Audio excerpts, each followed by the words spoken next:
All right, here with head coach Danny Irwin after 4-0 day at the Hilltopper duels. Kind of a wide range of opponents here today. You got a pair of top D3 programs. You got first look at an MEC opponent in dual meet, and then a top 15 matchup with Millersville.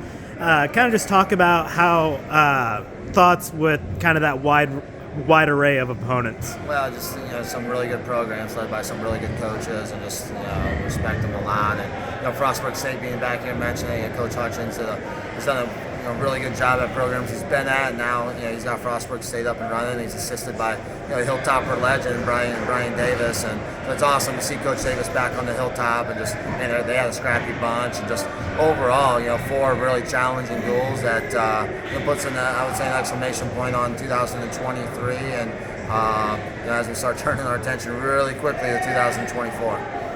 Awesome. What are your thoughts? Like you mentioned, kind of capping off the calendar year here with 2023. What are your thoughts seeing how your team has grown from the opening part of the season to where we're at now going into winter break?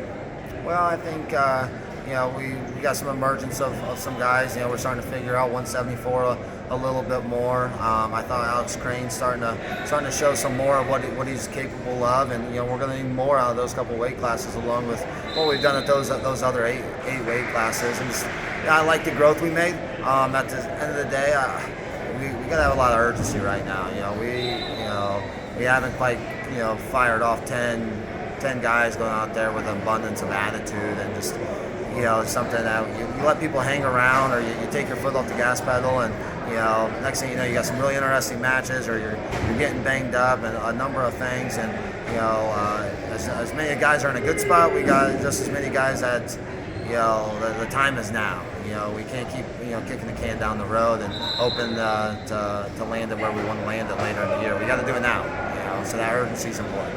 All right. Final question here. Kind of just talk about what were a few of the highlights here today. Kind of a few guys that stood out to you.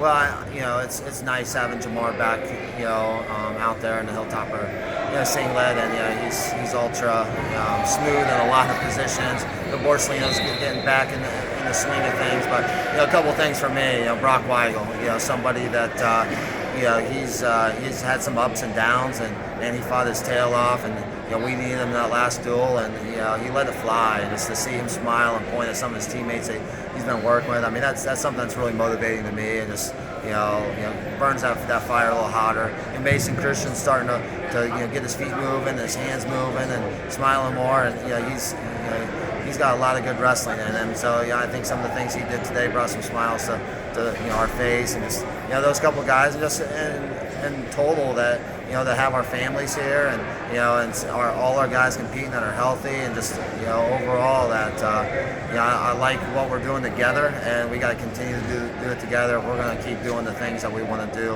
in 2024. Awesome. Thank you, Coach, and congrats on the 4 wins today. Yeah, thanks. Climb the hill.